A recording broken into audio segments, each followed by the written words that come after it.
Welcome to meeting number 25 of the House of Commons Standing Committee on Industry, Science and Technology. Today's meeting is taking place in a hybrid format pursuant to the House Order of January 25th, 2021. The proceedings will be made available via the House of Commons website. So that you're aware, the webcast will always show the person speaking rather than the entirety of the committee. To ensure an orderly meeting, I'd like to outline a few rules to follow.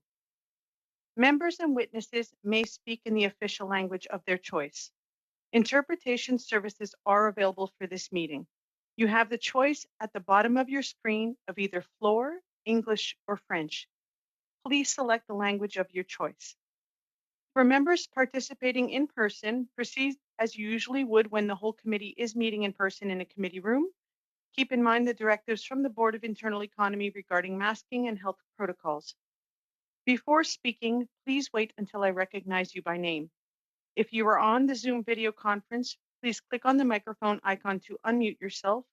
Those in the room, your microphone will be controlled as normal by the Proceedings and Verification Officer. A reminder that all comments by members and witnesses should be addressed through the chair. When you are not speaking, please make sure your microphone is off. With regard to the speaking list, the committee clerk and I will maintain the order of speaking for all members whenever they're participating virtually or in person. For the sake of the interpreters, I ask you that you please do not speak over each other so that the interpreters can do the work. If you do not have a headset with this boom and you're using a microphone that has on the wire, please make sure the wire is close to your mouth when you are speaking. Most important rule, as is my normal practice, I will hold up a yellow card when you have 30 seconds left in your intervention. I will hold up a red card for when your time for questions has expired. As we have a very full agenda today, I ask that you respect the cards, keep an eye out for them so that I don't cut you off. Pursuant to Standing Order 1082 and the motion adopted by the committee on November 5th, 2020, the committee is meeting today to continue its study on the development and support of the aerospace industry. I'd like to now welcome our witnesses. With us today from AirShare Inc., we have Rick Whitaker, Chief Executive Officer. From Bell Textron Canada Limited, we have Steve Lavoie, President. Monsieur Marc Biguet, Président Directeur Flotte de CH 146 Griffin. From the Canadian Air Traffic Control Association, Doug Best, President and CEO. From the Canadian Association of Defense and Security Industries, Christian Ciaffarani, President and Chief Executive Officer. De HeroDevTech, Monsieur Gilles Labbé, Président Exécutif du Conseil d'administration. From NAV Canada, Ray Bond, President and CEO. Jonathan Bagg, Director, Stakeholder and Industry Relations. Et Ben Gérard, Vice-Président et Chef de la Direction de l'Exploitation. And from North Star Earth and Space, we have Mr. Stuart Bain, Chief Executive Officer and co-founder. Each witness group will present for up to 5 minutes, followed by rounds of questions.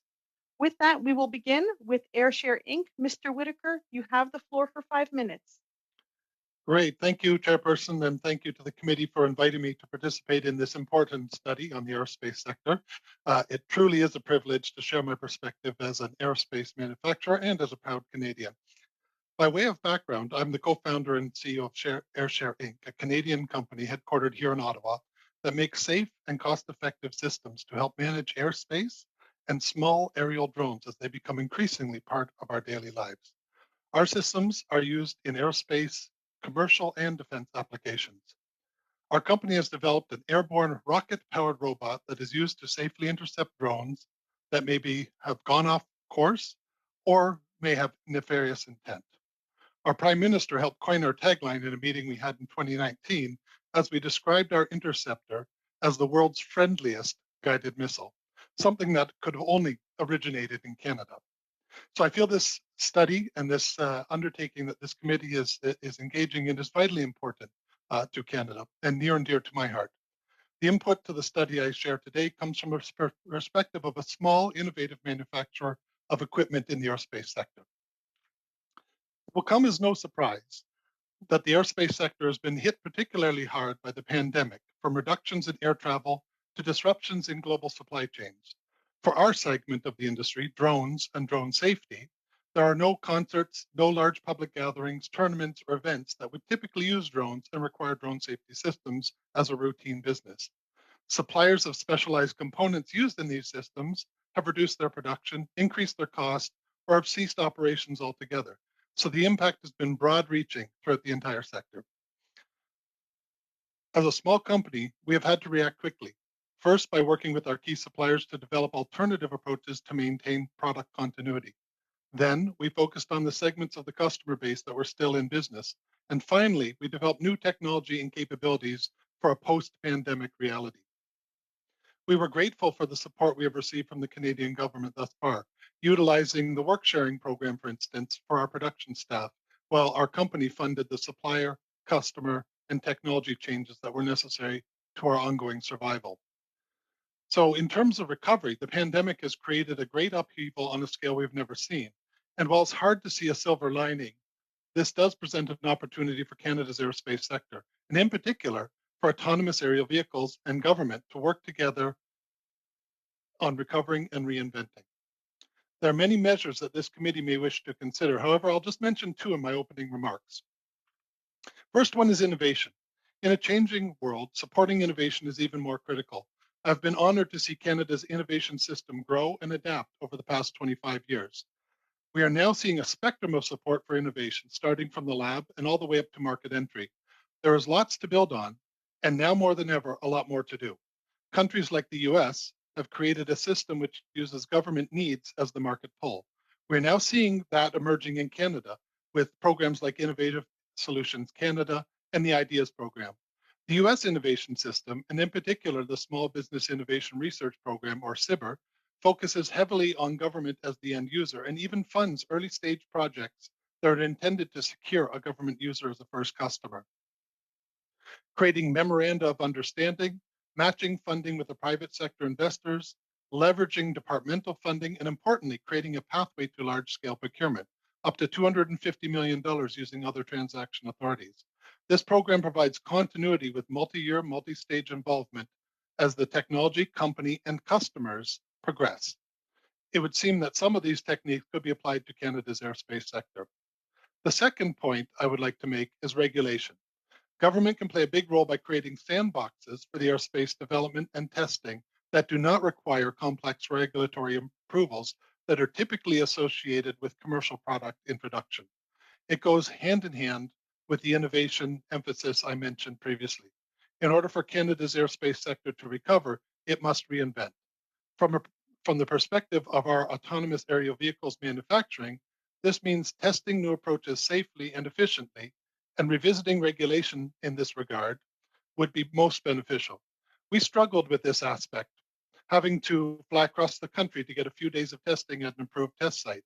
We eventually purchased our own private test range, which is not something sustainable for this sector, and not something which could have been solved with regulatory invention. There are many more topics I could touch on. However, I'll stop here with my gratitude to the committee for allowing me the time to share my passion for this sector. Thank you. Perfect timing, Mr. Whitaker. You're ready for QP. Our next round of questions goes to Bell Textron. You have the floor for 5 minutes.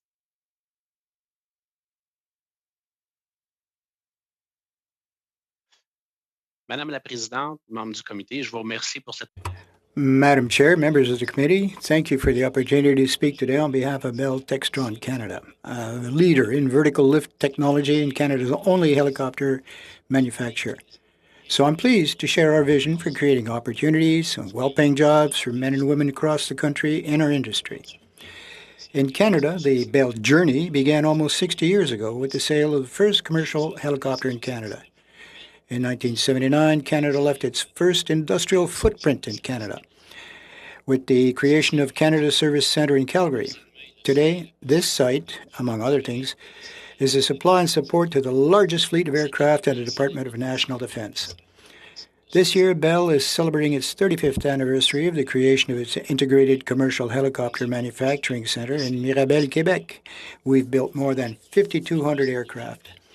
Today, our Mirabel facility is still the only one in Canada where commercial helicopters are designed, developed, assembled, tested, and certified.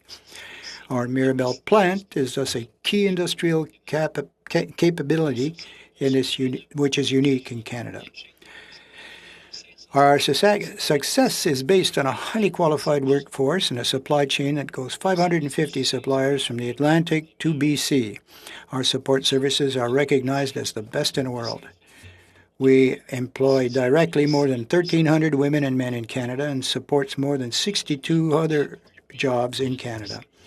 Last year, we contributed $795 million to the GDP, investing more than $44 million in R&D, involving universities, cégeps, technical schools, and centers of excellence throughout.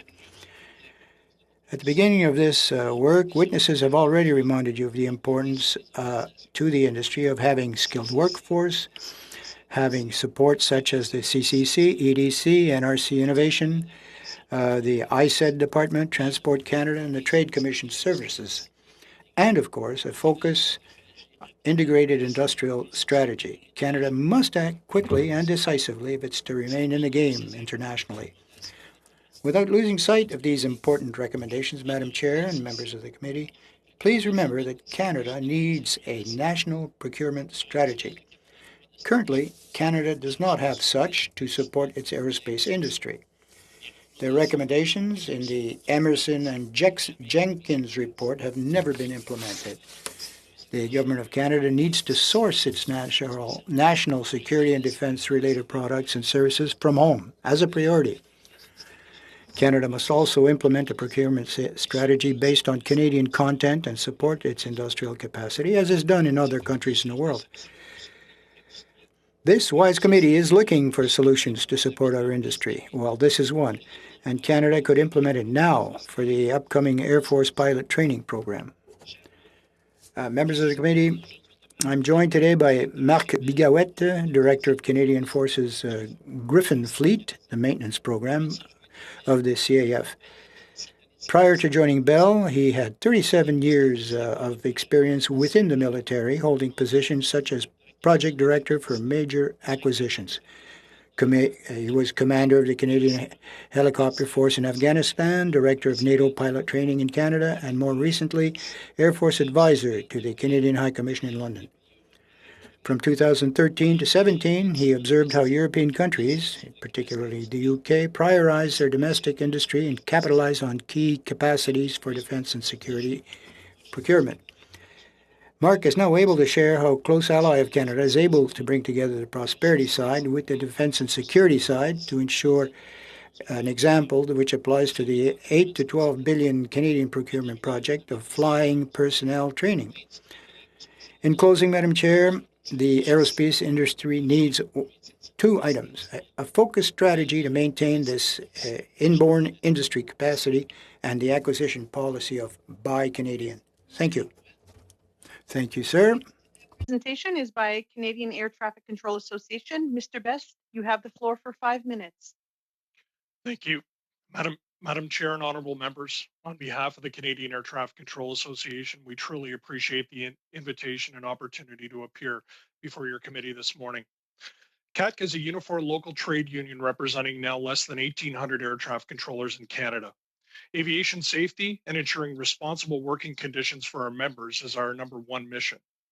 Before the pandemic hit, our members were responsible for the safety of 3 million flights per year and more than 162 million passengers that arrived, departed, and overflew Canada. This morning, I want to bring to the committee's attention some significant information and very alarming statistics regarding safety and economic recovery for the industry. Pre-pandemic, we were short-staffed by 13%. Last year, through early retirement incentives, NAV Canada shed 94 more air traffic controllers, and today we are 18% short-staffed to our pre-pandemic numbers. To make things even worse, an additional 104 controllers have either received surplus letters or letters of vulnerability, which, if executed, will leave us more than 20% short-staffed based on pre-pandemic numbers. In 2019, the Transport Minister recognized safety was being compromised and ordered NAV Canada to overhaul its fatigue risk management system, mainly due to short staffing and staffing policies, which included almost $100 million in overtime. On September 22nd last year, NAV Canada terminated 170 air traffic controller trainees. Today, we have a handful in our system, a system that takes up to and sometimes more than 2 years to train an air traffic controller at a significant cost. We understand that NAV Canada has seen a swift drop in the revenue due to the pandemic and needs to find efficiencies. This cannot come at the cost of safety for the air transportation industry. As you may have seen in the media earlier today, our union and now our members have raised critical concerns over air navigation safety. We commissioned a survey of our members, and 1,400 of the almost 1,800 air navigation safety experts responded. That's an astounding 78%. Just over 40% of controllers said the looming cuts pose a high risk to public safety, while an additional 40% indicated there would be a moderate safety risk if the cuts go ahead. Notably, only 2% of those surveyed said there's no safety risk. Member surveys said that before the decline in air traffic as a result of the pandemic, more than 71% were concerned or very concerned about staffing, fatigue, and the use of overtime by NAV Canada. A full 92% of air traffic controllers surveyed said NAV Canada's workforce adjustments, including layoff notices, have resulted in increased stress levels. This to one of the already most stressful jobs in the world. Finally, only a little more than 6% of those surveyed said they trust NAV Canada management to put public safety first when making decisions about closures and cuts, while more than 83% of controllers said they do not trust management to put public safety first. This is simply staggering and is a clear warning that there is a serious problem. I provided you with staffing numbers and painted quite a bleak picture when it comes to safety. We've not discussed recovery. Decisions to reduce staffing in a system that was already understaffed will have an impact on service delivery as well, which will also have an impact on the economic recovery. Reducing staff numbers in control centers and closing towers will necessarily create significant delays for airlines and other customers by creating bottlenecks in the navigation system. The company is weakening the ability of the system to respond to demand, even at present levels. By laying off nearly all the trainees, the company has also damaged the ability of the navigation system to provide service in the future, as there are no additional people to meet the rising traffic demands during recovery and no replacement for current controllers who will retire. Delayed service, restrictions, lost capacity will have a direct negative impact on the overall economic recovery, given the central role that air transportation and aerospace industry plays in Canada for both passengers and cargo. NAV Canada is making decisions that will seriously impair the delivery of service for years to come in response to short-term financial pressures. While NAV Canada is technically a private entity, it's in a unique position that they are the only civil air navigation service provider in Canada. Their monopoly status allows them to raise fees, utilize government programs, petition the government for additional financial support to ultimately promote a sector recovery. We're asking this committee for a recommendation to government, providing NAV Canada with whatever financial support is required in the form of a grant to help them weather this temporary downturn. In addition, a moratorium on layoffs is required. This company cannot afford to lose highly skilled professionals to other service providers around the world that are in high demand. We all need to reassure the traveling public that their safety will not be compromised and to know we will be there as pent-up travel demand increases. With less air traffic controllers and other industry professionals, any economic recovery will be jeopardized. Thank you, and I'd be happy to answer any questions. Thank you very much, Mr. Best. We now go to CADSI. You have the floor, Kristen, for 5 minutes. Good morning. My name is Kristen Cian-Ferrani, President and CEO of the Canadian Association of Defence and Security Industries, or CADSI for short. Our association represents several hundred firms across Canada that produce defence and security related goods and services for both domestic and foreign markets. We've included the statistics for our sector on a supplemental handout. A significant fraction of our membership is in the military and defense aerospace sector. As examples, our members work in aircraft fabrication, structures and components, military aircraft maintenance, repair and overhaul, and simulation systems. As you've heard from other witnesses, the Canadian aerospace industry is going through a difficult time. This is particularly the case on the commercial aviation side. The defense side of Canadian aerospace has held up somewhat better throughout the pandemic. Defense departments around the world, including Canada's, have not curtailed capital and maintenance spending significantly, at least not yet. I have one key message that I'd like to leave you with today, namely that there is an important opportunity in front of us to provide further support to this industry through defense procurement function of government. This would constitute both smart procurement and what I've referred to elsewhere as cheap stimulus to help Canada's economy rebound. As you know, 4 years ago, the government published a new defense policy titled Strong, Secure, Engaged. This policy committed to historically large budget increases to D&D over 20 years, a significant fraction of which is devoted to recapitalization of the forces. The government committed to grow the defense budget from 18.9 billion to 32.7 billion over 10 years, an increase of over 70%. This is not a trivial sum of money. These funds were booked into the fiscal framework of the government pre-pandemic, and therefore they have no impact on the deficit.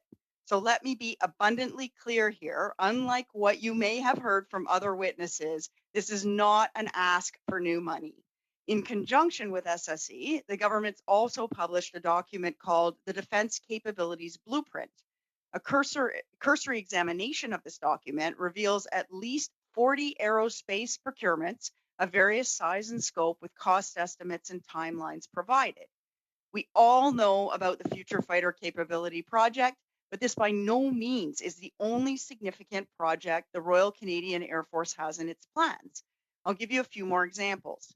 The Canadian multi-mission aircraft, over $5 billion. Future fighter lead-in training, $1 to $5 billion. And the CH-149 Cormorant midlife upgrade, $1 to $5 billion. I could go on. There are planned procurements involving new equipment, upgrades to existing equipment, operations and maintenance, and in-service support.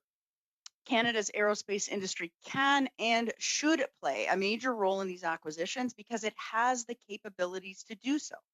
As for recommendations for your consideration, we proposed to the government months ago in CADSI's four-part plan, Partners in Economic Restart, that defense procurements in which Canadian industry has demonstrated capability should be prioritized and pulled forward in the acquisition schedule. The government should systematically and aggressively use its existing policy instruments, such as the Industrial and Technological Benefits Program and Value Propositions, the Canadian Content Policy, national security exceptions, mandatory carve-outs, and so on, to drive Canadian defense industry growth and jobs, and more specifically for your purposes, aerospace growth and jobs.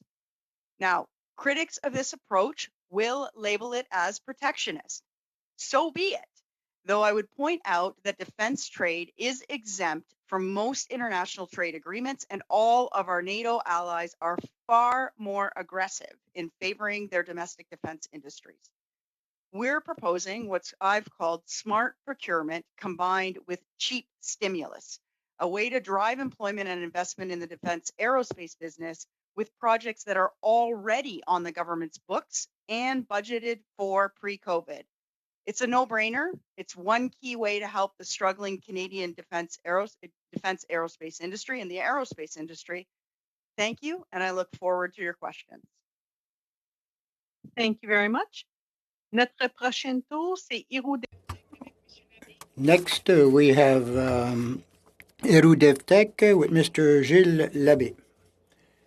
Yes, good morning, Madam Chairman. My view on what the government can do to help our aerospace industry, which is of course, with the pandemic, things are very difficult. First, a few words on Eru DevTech. You know, we're a public company. We traded on Toronto Exchange. We have close to 2,000 people around the world. We have factory in Quebec, in Ontario, in the States, in Spain, and United Kingdom. And but let me say a few words about me and my team. And I've been 35 years in this business. I've seen a lot of all sorts of things in this business. Actually, I acquired Eru back in 1985 as a very small business. I did this with a partner, and at that time Eru was doing about $10 to $12 million a year. Today, we're number 3 in the world in the landing gear business. We do $600 million of business, And what I want, I will point out a few things later on, but I think that's it's important to know that because I mean there was a partnership with the government of Canada that did help INDU to become who we are today, and not only INDU but many other company in the aerospace business in Canada. So as you may know, we met with the AIC board and leader, and also Aero Montréal. I'm part of the. I'm on the board of AIC, of course. I've been chairman of Aero Montréal. Actually, I was one of the founder of Aero Montréal. So our industry in Canada is coast to coast. It's from the west to the east. So it's not only a Quebec industry; it's really an industry across Canada. We are our industry is the third largest exporter of Canada, and we export grain. That's what we do for a living. We have 235,000 people. We contribute $28 billion of revenue a year to Canada.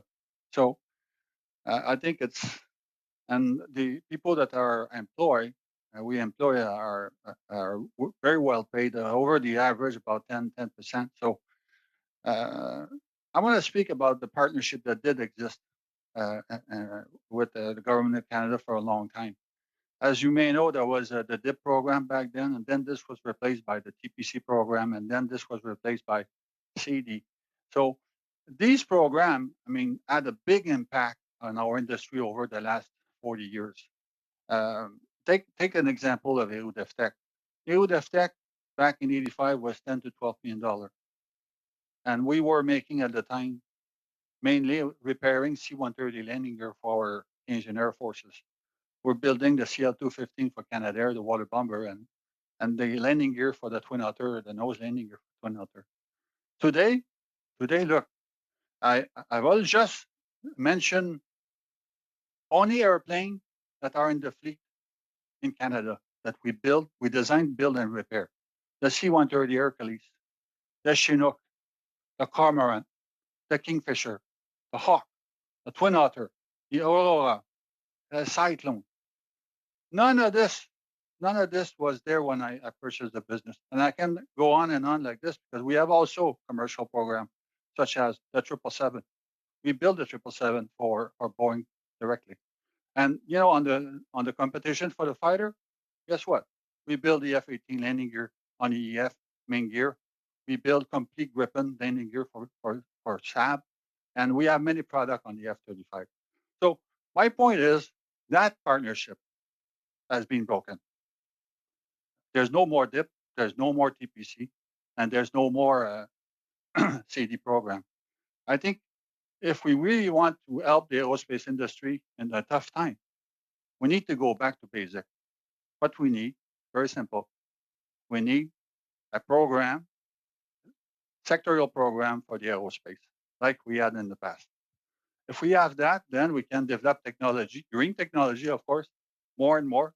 We know that airplane has to be green and develop some technology to reduce the amount of CO2 and all this, and design product that will meet the climate change. So I think that's the point. The point is very simple.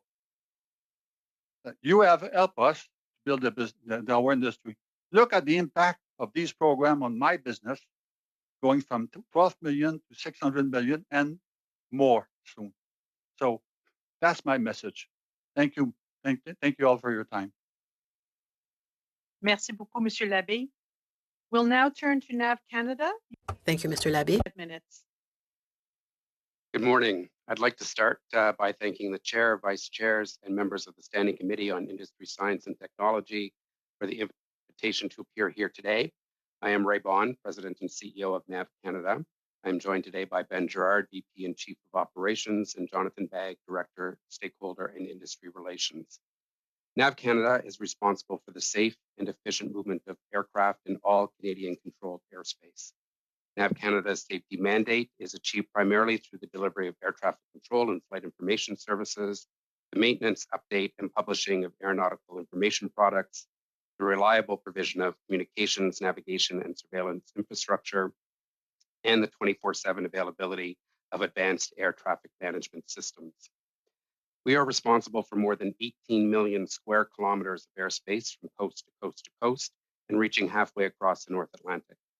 Thanks to the work of our more than 4,400 employees operating out of more than 100 operational facilities throughout the country, Canada boasts one of the best air traffic management safety records in the world. Since NAV Canada assumed responsibility for the Canadian air navigation system in 1996, we have invested more than $2.7 billion to modernize our systems and our infrastructure to enhance service delivery. Many of the air traffic systems we use today are deployed in-house by our skilled and innovative workforce and deployed to facilities across the country as well as internationally. We are a founding partner of Aireon, which has deployed space-based surveillance on a constellation of 60 satellites to provide global surveillance coverage and thus the ability to track flights anywhere in the world. This satellite-based technology provides radar-like coverage to places where the deployment of ground infrastructure, such as over the oceans or mountainous terrain, was not previously possible.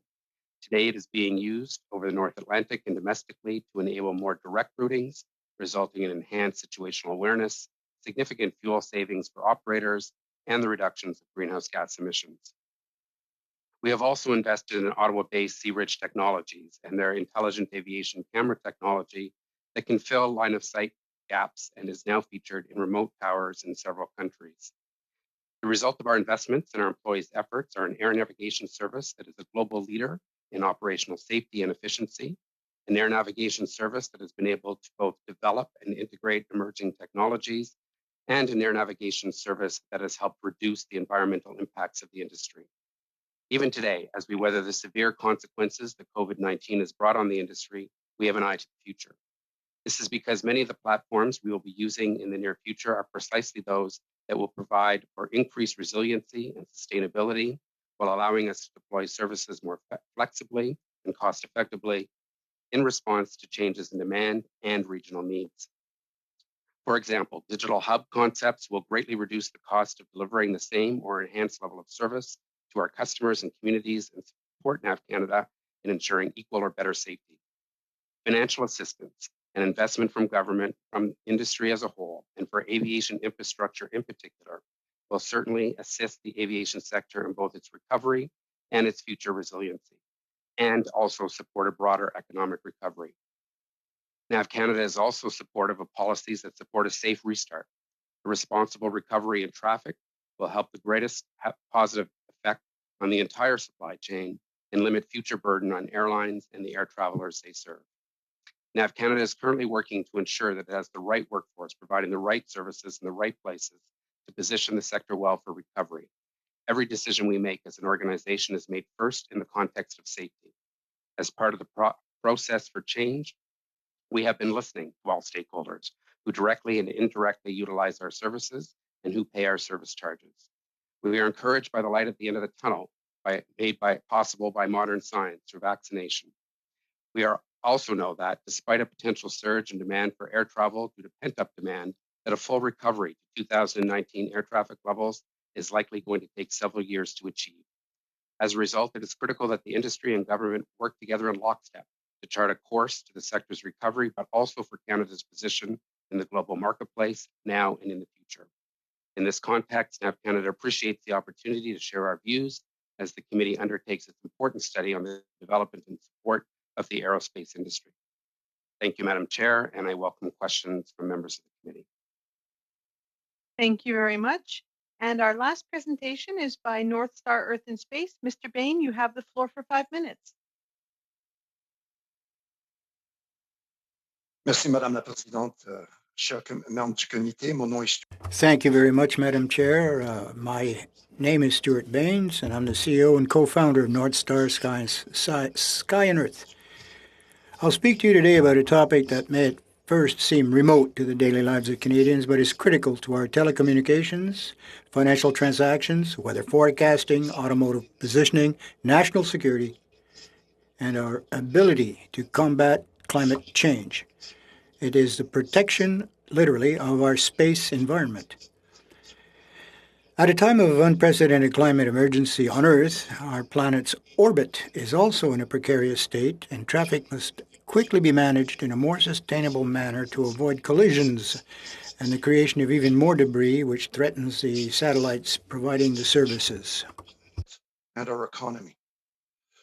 Ce défi mondial doit être relevé et ceci. This global challenge must be confronted, and it presents a unique opportunity for Canada and its space industry. Canada, already a hub of aerospace, artificial intelligence, and information technology, now has a unique opportunity to strategically position itself at the heart of global space economy, which will be worth more than $1 trillion annually in 20 years, and grow our industry. When a number of these North Star will be offering for the very first time the very first commercial service, state-of-the-art, for the control of space travel. It will become the core of a new management for aerospatial traffic, where this is expanding exponentially. At the beginning of this decade, there were just over 2,300 operational satellites orbiting the Earth.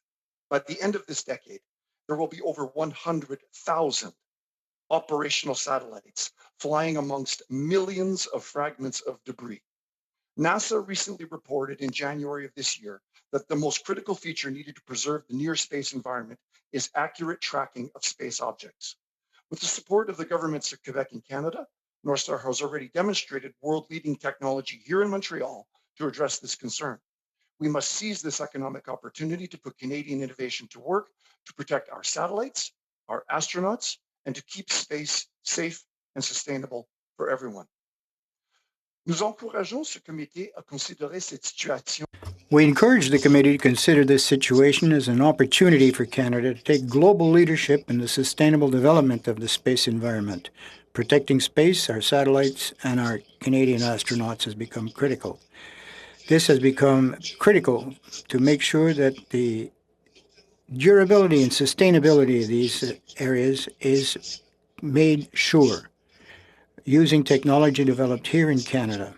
Together, we can ensure that satellite operators and owners in Canada and position Canada as a global leader in the governance of space. This is a stake which is of interest to many countries and to the United Nations as a whole. It's with this spirit that we will take a look at the strategic and the industrial strategy for Canada, led by Mrs. Zhou, and become a global leader on environmental,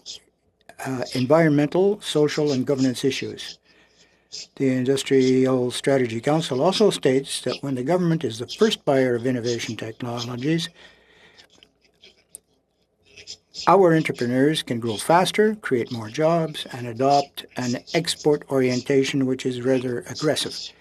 With this strategic vision, we can put homegrown innovation to work for our environmental imperatives and for a greener, more competitive, and sustainable economic growth.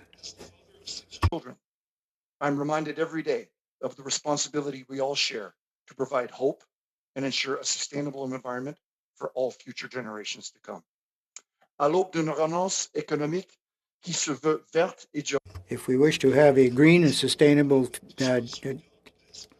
economic development, Canada has the opportunity to improve and preserve our global environment. With the tools at our disposal, it's our duty to act and seize this unique opportunity for the country to generate greener growth that will create jobs for tomorrow. Thank you.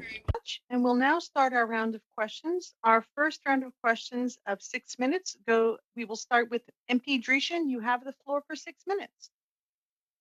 Thank you very much, Madam Chair, and certainly special thanks to all of the witnesses for joining us today. Of course, just so many interesting discussions that have been presented here. I was fortunate enough to go to the Paris Air Show back in 2017, and I got a real good realization of the type of small businesses that we have here in Canada in the aerospace industry.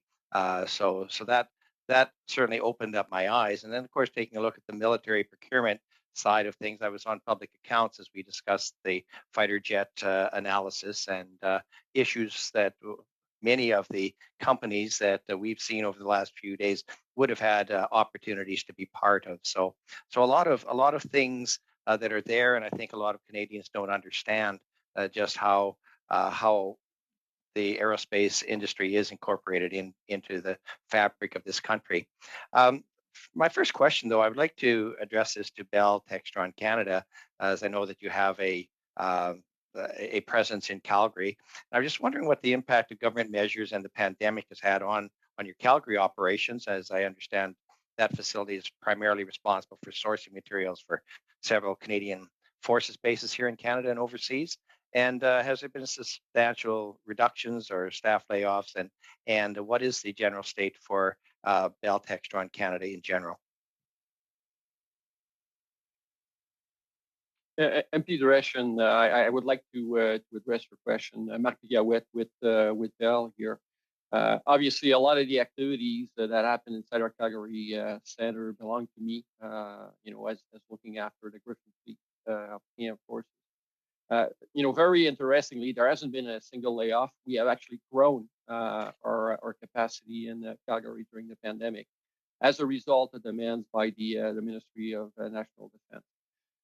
It's very important to understand that from the onset of the pandemic, one key worry of the Department of National Defense was supply security.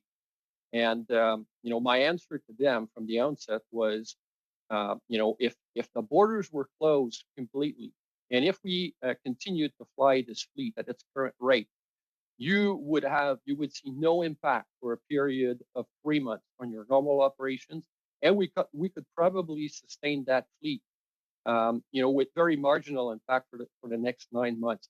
And the reason I share that with you, sir, is because this is an important aspect of having an in-house domestic capacity to support our military. We are able through this facility to de-risk the military operations, sometimes all the way to the deployed operations that we've had in Iraq and in Afghanistan, to both military and civilian lines of communication. I hope this answers your question. No, thank you very much. And I'd like to kind of go in a different direction as well. We've heard testimony from the Canadian Federation of Independent Businesses that talk about the inefficiencies associated with regulation, and that is somehow affecting businesses from being able to either create jobs or expand within the economy.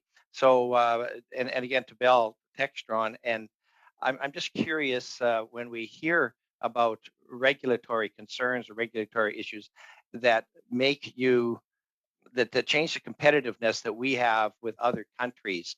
Is there a way of addressing that issue, or is it as significant as some people lead us to believe? So I will. I would say yes. There are certainly things that we can put in place, and I will speak here from a military procurement standpoint.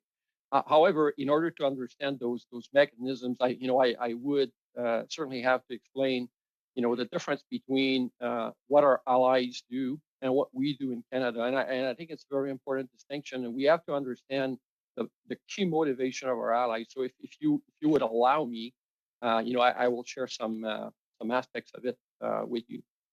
As I occupied the position of Air Advisor at Canadian High Commission in London between 2013 and 2017, I witnessed firsthand the way to go about it. And, this is about the domain of defense security, but I want to make it clear that the message that we convey today is not about defense, it's about prosperity and the way in which the UK leverages public procurement to create wealth. I also wish to underscore that the model I will share with you is not unique to the UK. In Europe and elsewhere, defense and security is a means to an end. And the reason is simple.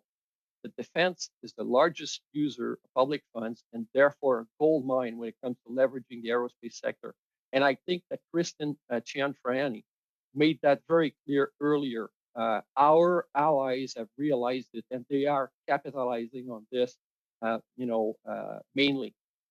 In the UK, British defense and security policy is the result of a whole of government effort, with the Department of International Trade occupying a place of choice. In Canada, similar responsibilities are split between ISED and Global Affairs Canada. Now, the key differentiator between our approach to defense policy and the British approach, and I would say for that, most of the European countries, is that industry is included in the definition of defense policy from the onset. By the time the British defense and security policy is stable, most of the companies selected to deliver the products and services had already been identified as part of a defense industrial strategy. In 2017, 56% of the UK procurements were sole sourced, with a large majority awarded to British industry. And they have in their defense policy a stated objective of sole sourcing 50%, a minimum of 50% of their defense procurement. Well, Mr. thank Bigelow? you very much. Thank you I- very much. I see the red card is up, so I will help the chair in that regard. Thank you so much. Thank you, MP Drushin. My apologies, Mr. Bigelow. I don't like cutting off our witnesses, but we have a very tight schedule today. Our next round of questions goes to MP Jacek. You have the floor for 6 minutes. Thank you very much, Madam Chair. And I also would like to thank all the witnesses. You've made very clear presentations and made some important, interesting recommendations. My first question is to Monsieur Labbé from Eru DevTech. I was extremely interested in your desire for what you called a sectoral program. So I would like you to elaborate on what exactly you mean by that. What are the elements of this program? And specifically, what is lacking in what is currently available to the sector? Well, I guess it's where we're looking for is really a program that will help us develop a new technology, new product, like we had on CD and like we have in the past with TPC. And I'm sure you had presentation from the AIAC and Aero Montreal that gave you the detail of this program. But what I want to share with you is basically when we typically I'll use the landing gear project for example. Typically when we try to win a new landing gear program, is all about a new airplane. So we have to design first and develop a new product. The ticket normally, depending on the size of the airplane, is anywhere between 50 to 70 million US. Okay, and the cycle time to develop this is long. I mean, it's like takes 5 years. And I'll give you an example. We were selected in 2007 to develop the CH-53K helicopter landing gear, which is the largest helicopter that will be built in the Western world. I mean, we started in 2007, and in 2020, we start now to produce the first production unit. So the issue here is, I mean, you can see the development cycle is very, very long and very financially tough to support.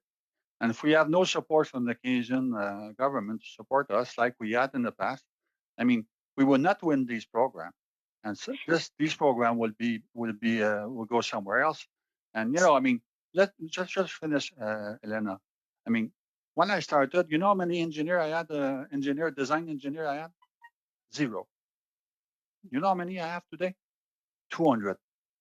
You know how many employee I had back when I started? 200. Today, 2,000. So, And Monsieur, that's the impact of these programs that were in place back then. So, Monsieur Labbé, you're talking about increased government funding for R&D. It sounds like, to a certain extent.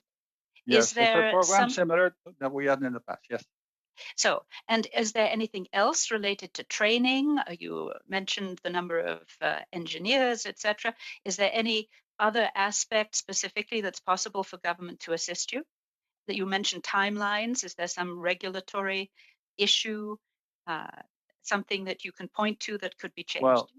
Well, I can speak on many things, but I mean the crucial thing here is that's what I want you to focus on, because you have demand for different demand for 100 different things, which you have to make a choice. I mean, you're the government, but I think most importantly for our industry, I think that's going back to build a program similar with like we had in the past, and at the same time developing green technology with this program. Engine that we could be on hydrogen. I mean, developing composite product to be lighter on the airplane to save fuel and all this. So I hope I will answer your question.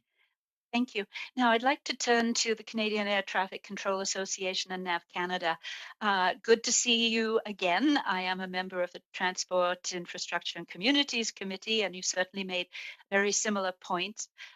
In terms of public safety, obviously that's absolutely paramount. I can assure you and the members of this particular committee that at Transport Committee, we did take it very, very seriously. And we had assurances from Transport Canada that they are reviewing, obviously, all the potential layoffs, etc., in terms of obviously ensuring public safety. But I would also like to ask, perhaps starting with you, Mr. Best, in terms of the training of air traffic controllers, do you see the need for any changes? We did hear at this committee the need for changes in terms of pilot training. It is a 2-year course at the moment. What, if any, do you have any recommendations, some online learning, some redundancies? Would you have any recommendations as to how to accelerate ensuring additional air traffic controllers as they obviously will become necessary? Thank you, Madam Chair. It's very, very difficult to speak about, pardon me, it's very difficult to speak about the training. We've attempted, I would say over the last 20, 30, 40 years to, increase our success rates. We've tried many ways to do many things, but we continue to reinvent the wheel. I don't have any suggestions right now if that's what you're asking, but I'm sure that we'll look into it for you and get back to you. I'd really appreciate that. I know we're running out of time for my questions. If you could submit a written brief to the committee, that would be valuable. Thank you very much. Merci beaucoup. Thank you, MP Jasic. And Mr. Best, if you could make sure to send that to the clerk, what we'll do is make sure it's circulated in both official languages to the committee members. Notre prochain tour, c'est député Lemire. Vous avez la parole pour 6 minutes. Mr. Lemire, you have 6 minutes. Thank you very much. My question is addressed to a representative from NAV Canada. First of all, thank you very much for accepting. Now, of course, NAV Canada is responsible directly to the systems for air traffic control in Canada. In order to have a transparent and credible process, don't you think that there should be an independent party to review whether it's the administration of airports or for air traffic control processes and regulations?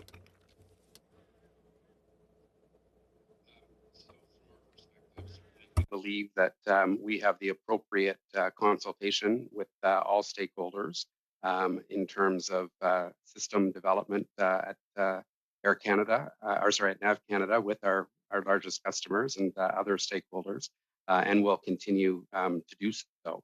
So the governance structure that has been set out at NAV Canada that certainly includes representation and consensus amongst our 4 founding members, the air carriers, Government of Canada, business and general aviation, and our employees, we believe is the appropriate structure to ensure appropriate governance with respect to investment in technology.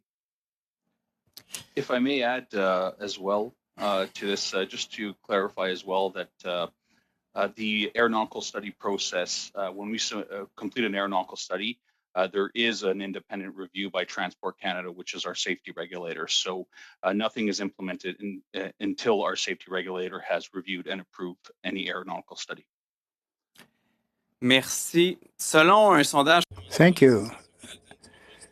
The CATCA people have conducted a survey. Among its 94% felt that cuts by NAV Canada would hinder the relaunch of the sector in Canada. The International Air Traffic Association feels that we won't get back to so-called normal before 2024. It's been suggested that all financing of the sector should be ensured, but we should also put an end to any layoffs or further cuts. Can you comment on this, please? Comment on that. We, understand that CATCA is concerned with potential job loss. Changes to our workforce is always certainly a very difficult decision. But the fact of the matter is that our safety culture is something that permeates not only our air traffic controller employees, but all the teams at NAV Canada and at all levels of the organization. So this is not something new that we should, or is it something that we're going to sacrifice during the pandemic? So safety will remain paramount as we look at reshaping our workforce to deliver the services that will be required through the recovery and beyond. Vous savez, Monsieur Bond, que l'aspect. You know that, Mr. Bone, that it's a high concern in more isolated areas. In my area, for example, I'm thinking about Rouyn-Noranda. We need you in Temiskaming. We want to maintain NAV Canada services, and I'm sure that you're getting the same call from all areas where you provide services. So we need an impact study to see what the economic impacts would be if you close services such as yours in the regional economy, such as in my area. It will create some limits on economic development. There seems to be a lack of security in the sense of foreseeability to ensure the viability of these airport authorities. Can you signal a clear message to some of these smaller areas, Rouyn-Noranda, for example, that you will maintain a local service and that perhaps a moratorium, 5 years, let's say, so that we can respect the actual situations of these various regional situations? What do you say? Well, go ahead. Aeronautical studies and the process to evaluate our service. We understand that they can generate a lot of concern by stakeholders, and that's why our stakeholder input that is central to our process is so extremely important.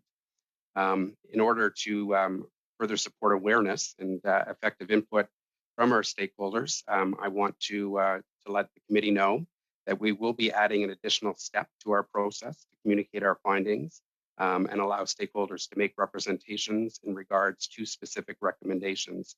This has not been part of the process historically, but given the circumstances, we believe it to be an important step before any studies are submitted to Transport Canada.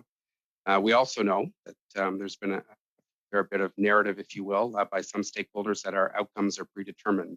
And while I'm not in a position today to tell you about the outcome of the studies as we continue to work them through our very stringent process, I can certainly say that we're listening to stakeholders, and I expect that the results of many of our studies will prove this narrative, in fact, to be false. So we will continue to review the input and, as I said, introduce this extra step for consultation. And while we have said before that the studies are warranted, we are listening. Thank you very much. Our next round of questions goes to MP Massey. You have the floor for 6 minutes. Thank you, Madam Chair, and thank you to our guests for being here. I'll continue with Mr. Bond. At Transport Committee, when I asked you questions about the situation there, about accessing government programs to extend the employees, you said that you couldn't guarantee if a government program was provided of support to keep the employees, that it wouldn't be used for bonuses for managers and executives. Is that still the position for NAV Canada, or is there not some type of a system in place now or compromise that we could protect the jobs as we try to build back the airline sector, don't undermine trained positions in public safety right now, and also provide some fairness? I think Canadians have shown their support to protecting jobs and protecting individuals in our economy, but less tolerance for bonuses from their money. Is that the same position that you have today from when that was provided a few weeks back? So certainly, we would look at any government funding as through way of a grant to be something to consider as we look at plotting our future within the organization and determining our financial plan. On the issue of what you referred to as bonuses, I just want to clarify a few things. Management employees have a base amount of pay and what we would call, or what I think you're referring to as bonuses, as variable pay. Both of those elements have been reduced significantly due to the pandemic.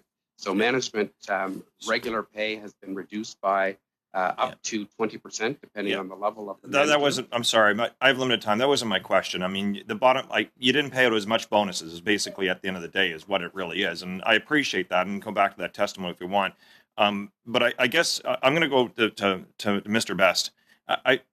I'm just wondering about you have a survey from your workforce there.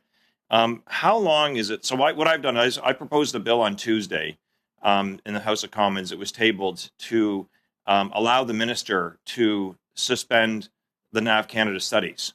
So the government really has no excuse right now. They can do it through an order in council, or they can take my legislation and they can make it law and stop this from happening right now. As we know, we've heard from many community partners about public safety. As Windsor, we share Detroit airspace, and other communities across the country are concerned about economic development and building back. But what I'm worried about is if these continue layoffs, and it's interesting because they had hundreds of layoffs and they can still do the evaluations under this format. And now we're hearing that the format's actually been adjusted. So the original one obviously wasn't sufficient. That's good news that they've admitted that their current one is not enough. But how difficult it is as we start to lose some of these trained professionals, keeping them around and keeping them relevant and keeping them trained if we have growth like we had before.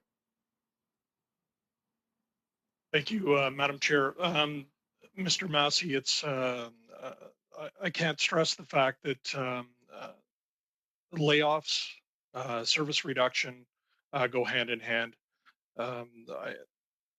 It's beyond me right now as far as some of the requests that have been made by our members regarding the safety study. I believe that we did provide this all to you before committee today, but I think that literally speaks for itself. It really does. I've just heard that we're concerned about job loss. Of course we are. We're a union. That's what we do. We represent our members very well, but this is only part of the issue. We're worried about the staffing levels that are going to be left behind.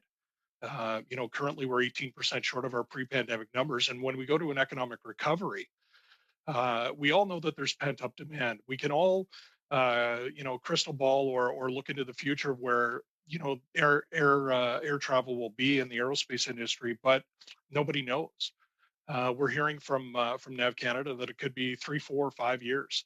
But the reality is, all you have to do is look south of the border. All you have to do is look over to Europe. As the vaccinations roll out, the common sense says, you look at Air Canada, WestJet, they're now resuming service everywhere. So, staffing, of course, goes hand in hand with service delivery. The less staff you have, the less service delivery that you can provide. No, and I remember at one point there was an attempt by the industry, and it was blocked by Peter Julian and myself in the House of Commons going back to 2008. We did a hoist motion when the airline industry wanted to go to its own safety management system, which was their own self-reporting. And that's another story in itself. But I think that obviously when we want to have the Canadian public is going to have a lot of issues over traveling by air at first, that's going to be barriers. I think this is adding additional burden and barrier that doesn't make any sense right now. I mean, it's another anomaly of trying to, go back, but at the same time add instability. With regards to your members, though, if they do not have, job security here, will they potentially seek job security elsewhere? Is that something that we can have to worry about? In my region, we get plucked people into the United States all the time. If there isn't the proper employment here, do we lose Canadians internationally if we don't have the employment here? Yeah, Madam Chair, I'll be very quick. The answer is absolutely. In the testimony that I had at the Transportation Committee, it's called the brain drain, we call it. We're already losing some of our members that have received layoff notice, losing them to Europe. We're losing them to other areas. The United States is actively looking for air traffic controllers. It's difficult to staff, and I'll end it there. Well, I know I'm almost out of time, Madam Chair. Thank you very much. Thank you very much, MP Massey. We'll now move to our second round of questions, and our first round of questions will go to Député Généreux. Vous avez la parole pour 5 minutes. Merci, Madame. Thank you very much, Madam Chair, and thank you to all the witnesses for their appearance today. My first question will be for Mr. Labbe. First of all, let me congratulate you for your very impressive career as an entrepreneur and as an aeronautical innovator. But in the light of what you have accomplished in your career, Mr. Labbe, it's been quite a success. You spoke earlier, you said broken. You used the expression broken, that the federal government, in quotes, let the industry down, if you will. What exactly did you mean by that when you said it was broken? And what had those other programs that you've mentioned earlier? I mean, you went from $6 to $12 billion. It's quite an accomplishment. So what did these programs allow your enterprises and your sector to do, and how were they of assistance in helping you achieve what you did achieve? Well, thank you very much. Those programs that existed at the time were sectoral programs. Funding was made available specifically for the aerospace and the aeronautic, but aerospace in particular. Designated funds, if you will. And it allowed us to aim a little on a longer horizon, if you will. If the political regime would change, the programs still remained for a while. They were more sustainable, as it were, which allowed it some assurance, if you will, for longer-term funding. This doesn't exist anymore. There are new programs, but they're not sectoral, first of all. They're pretty widely accessible. And the amounts available, designated funds, are not adequate for this sector, which demands a significant lead money. Mr. Labbe, excuse me, for all programs, very often, we're talking about a strategy here. All the witnesses, most of the witnesses have talked of the importance to have a focused aerospace, aeronautical, pan-Canadian strategy so that you can have a long-term planning cycle. And we've heard that this strategy doesn't exist or is inadequate or it has some shortcomings or it doesn't seem to have a guarantee. And we're talking about a few years instead of a longer term. Well, I think that's quite true. The people in Montreal have pointed this out. The IIC, Aero Montreal, for example, I think they brought this forward in their testimony. What's happening is that the partnership that once existed, if we take a look at the size of our country, huge country, 3 oceans, we were 5th in ranking internationally in aerospace. We're now 9th.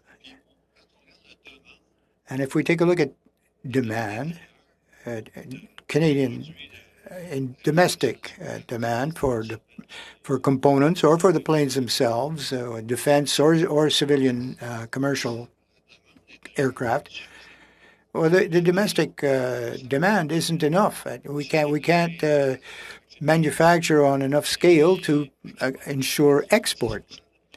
We have to export 90%. So that's $28 billion worth of GDP. All the programs I mentioned, the TPC, the DIPP, the SADI, were very useful for Canada.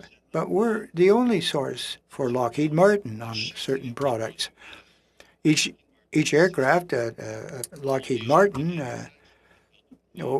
contains some of our components. And we also do some of the maintenance, the upgrades, several products that we've developed over the past few years. This is true for other Canadian enterprises on the East Coast, on the West Coast. We can give you Viking, there's several in Ontario. The sector in Quebec is important, but it's not alone. We're not alone. No, I understand that full well, Mr. In past practices, if you will, and for looking forward to a new strategy, something new, There are programs for subsidies and funding for that.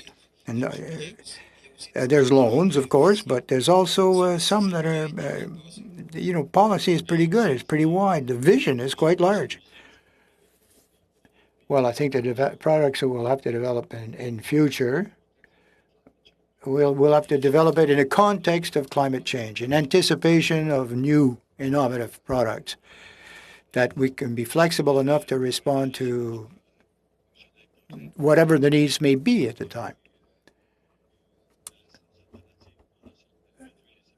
We have to find ways to minimize or reduce emissions from aircraft, for example. I'm sorry, Mr. Lebe, your time has expired, or perhaps in a later round you can continue your answer on that line. Well, thank you very much, Mr. Geneo. Goes to MP Johari. You have the floor for 5 minutes.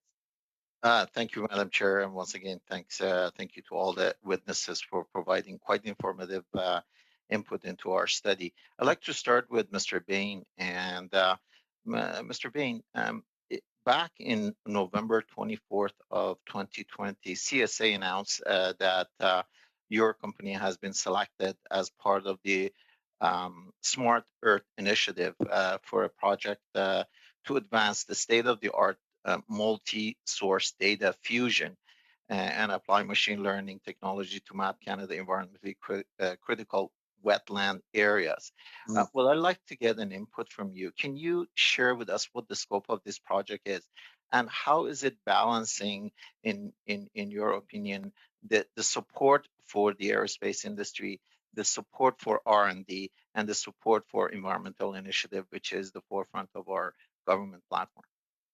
Thank you, Mr. Jawari, for your question. And we're very happy to be working with the Canadian Space Agency on that Smart Earth project. It's a new initiative, as you all well know, from the Canadian Space Agency to look at developing technologies. It's an R&D project to develop technologies for Canada to be in the forefront of aspects related to climate change. North Star looks at climate change as a system of systems.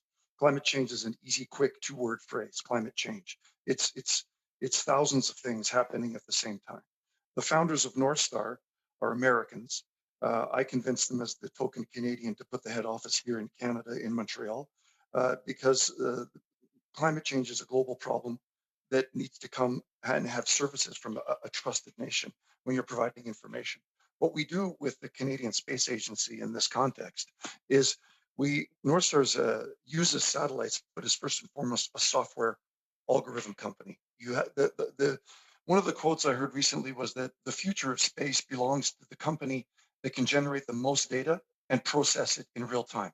So my team primarily consists of big data managers, big data systems, software and algorithms. What we're doing with the Canadian Space Agency is developing systems where we can fuse data from other sources so we can contextualize that data.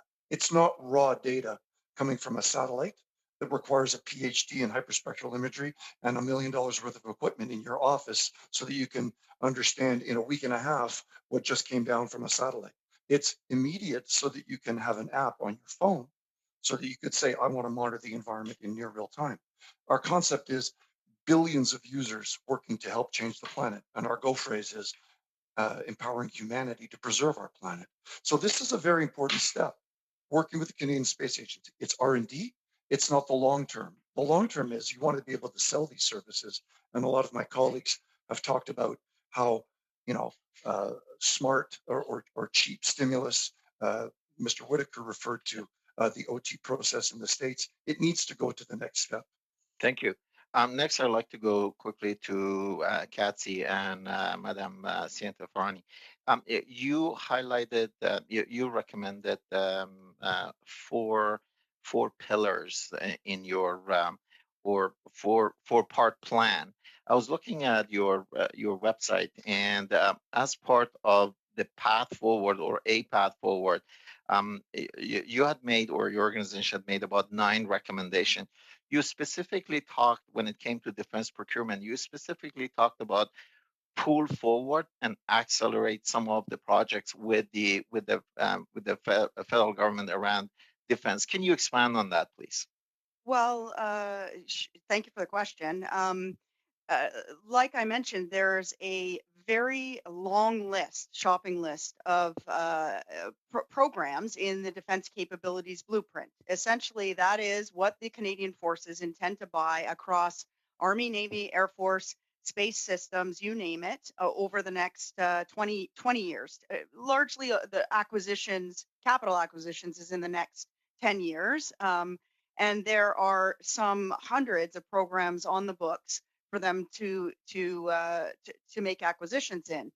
Some of those programs have a very natural Can intersection. you give us an example of one? I apologize. I only got about 20 seconds left. So if you can give us one example of what we could pull forward and accelerate. Future aircrew, fighter lead-in training, as well as future aircrew training are projects that will need to be sourced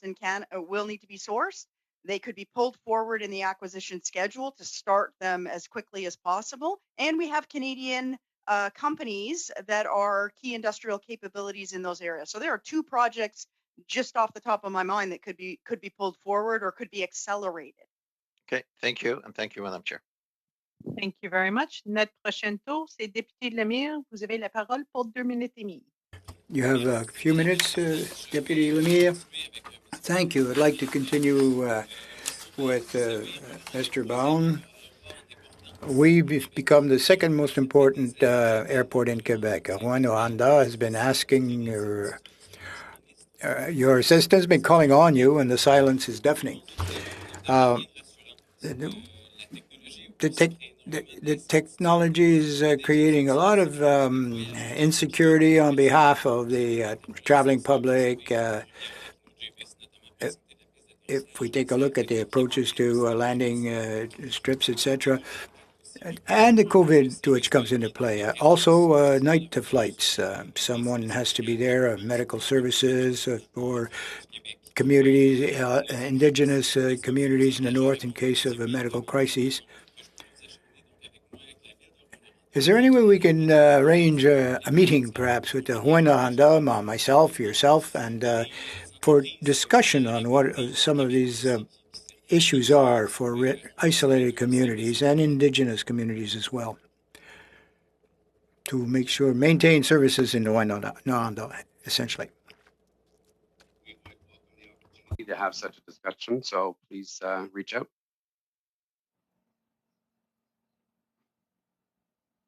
Parfait, parce que je n'ose encore.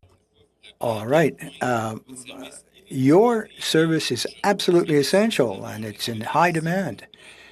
A moratorium on your studies, economic impact and elsewise, we need to create an environment which just will give a little bit of credibility, of trust, of confidence in a long-range strategy for our airports. I'm sure that you hear this. It's a cry from the heart. My colleague from Windsor had a similar perspective. Caribou Prince George community, for example. Would be very interesting to see how we could have a dialogue, a direct exchange to perhaps influence somehow the decisions that are going to be taken by your organization for services in the regions. They can be very profitable, I assure you. Certainly consulted extensively in terms of our aeronautical studies, leading up to our conclusions and recommendations that have yet to be formulated. But as I mentioned earlier, we will be adding an additional step to the process to communicate the findings and to allow stakeholders to make representations in regard to our specific recommendations before they go to Transport Canada. Thank you very much. Our next round of questions goes to MP Massey. You have the floor for 2.5 minutes. And to that effect, Mr. Bond, give you a chance here to kind of outline that. So what would be the difference? Like, so you're going to have your study, you come back to it, and it's going to have maybe some issues that will be highlighted. And then is it to challenge the veracity of the study? Is it what, and then how does it get amended? And then how does it get sent to the minister? Kind of outline that process, please, if you could. Thank you. So I'm going to ask Jonathan Bagg, who's responsible for the level of service initiative, to respond to that. Yes, what I can confirm about this additional process is With our aeronautical studies, we communicate terms of reference, a scope of study, and the outcome of that study can vary depending on what we find and feedback from stakeholders. So this additional step will allow stakeholders to make representation on the specific findings of the study and the outcomes and the recommendations before they go to Transport Canada. And so if there are any new issues that are raised, we would consider those within the context of that study. So it's an additional step for stakeholder input that we've added. Why was that added? Is there, this is a new practice, I guess? Was there a particular reason? We've been hearing from our stakeholders that they have interest in hearing about findings before we submit to Transport Canada. And so that's why we proactively added that step. Okay, well, thank you for that. And just as well, too, how long do you think that will take? Is there like time frames that you've asserted for like people to make the submissions to yourself after that? And then when that turned around and goes to the minister? Yeah, so we anticipate adding a comment period of about 60 days to allow people to make written representations. As well, once we complete that phase, we'll have to assess the work or the input before we submit to Transport Canada. So that may take a few weeks from there as well. Well, that's why I hope the government just takes my bill and does it, because, I mean, I thank you for adding that, but it's another 60 days of uncertainty the community and businesses and people have to live with. This is going to go on for a year or so in total. We started this in November, and you started pre-planning before then. So I hope the government just takes my bill and legislation through an order in council or passes it. I think they get a lot of broad range support from the NDP, the Bloc, and the Conservatives, I think, on this. It seems like a lot of nonsense at the time when we have uncertainty. It's unnecessary victimizing ourselves in our airline industry for a few jobs and for qualified people that are good people. Thank you, MP Massey. Our next round of questions goes to MP Baldinelli. You have the floor for 5 minutes. Thank you, Madam Chair, and thank you to the witnesses who are here today. I just quickly want to follow up on some of the questions I've asked at previous meetings and so on. I mean, there seems to be a coalescing of an idea about the need for a sector-specific strategy for the aerospace industry.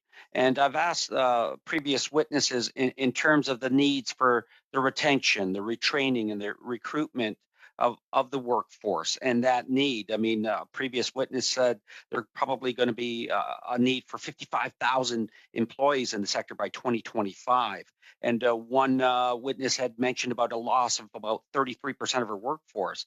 So as we move into the future, I'd like to ask Mr. Whitaker, for example, and then Mr. Bain or even Mr. Lab, the needs. I mean, are there things that we can do as a government to help on those sides, retention, retraining, recruitment for that skilled workforce that you need?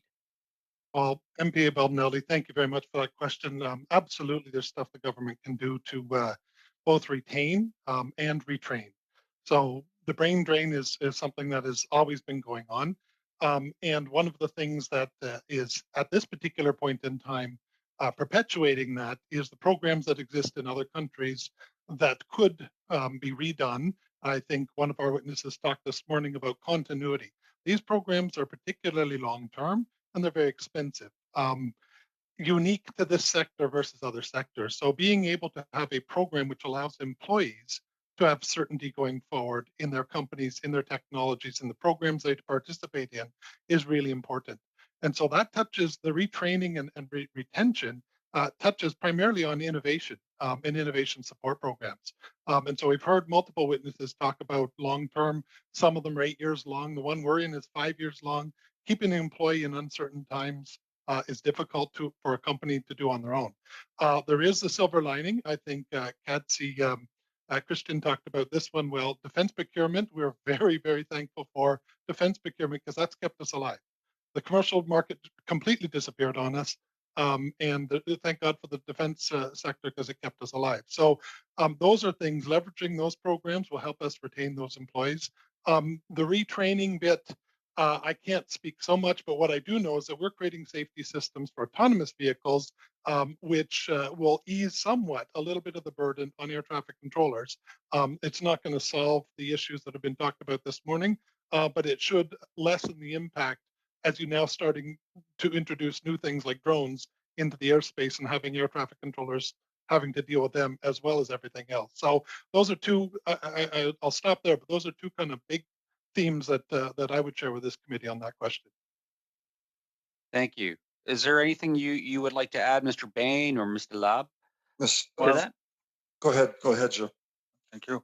Well, I concur with my colleague that just spoke. I think Kathy said it very clearly. I mean, if we can accelerate some of the defense program, this will help basically to retain our workforce, and also then if we put the specific sectorial program in place, this is gonna really help on the R&D side to keep our PhD and engineer and all our brain power to stay at work, and then also hire some. So I think it's and training could be part of it also. I think it's would be a great idea, but I think accelerating the defense procurement is a great idea, and also creating the sectorial fund for aerospace is needed if we want to keep our people, especially our brain power. I mean, that's what we need to do, in my opinion. Great. Mr. Bain? Yes, thank you. Thank you for the question. Retention and retraining people is done because there's a demand for your services or your products, and that comes from being competitive in the marketplace, and that comes from having clients that buy those services and products. I think Ms. Cianfrani made her point quite clearly that cheap stimulus means buy the services. And Rick Whitaker, I think, referred to it in his reference to the U.S. government. They have a lot of programs. They call it OT programs, other transaction authorities, where non-traditional defense companies can make access. And we are actually pursuing one in the United States. North Star is pursuing an OT transaction through a public-private partnership with the U.S. Space Force to deliver the types of services I talked about today. I don't have a similar mechanism here in Canada. And that's frustrating. Because I'm competing with U.S. people who want to be able to do what North Star can do. We need to keep a sustainable advantage. You can't just innovate without selling the services. Thank you. We're over. Well, thank you. Thank you, Madam Chair. Thank you very much. Our next round of questions goes to MP Zan. You have the floor for 5 minutes. Thank you so much. Merci. It's really great to hear all of you. What a very interesting topic this is. And I want to say thank you so much for your work on behalf of Canadians. I'd like to start with asking Mr. Best about the job of air traffic controllers. You had mentioned that it is one of the most stressful jobs in the world, and I have heard that as well. I've also heard that perhaps suicide rates within that industry are also concerning, especially in the United States, where they make, I believe, a whole lot less than they do in Canada, and it's to their shame. But what percentage also of your membership are women? Thank you, Madam Chair. The answer to the question, I believe, is about 19%, currently about 19%. So 19% women. Yes. And could you just let us know what your members are saying about the stress in this job, in this particular field? Yeah, I mean, I can just tell you a little bit about what we do. We're responsible for the safe, orderly, expeditious flow of air traffic.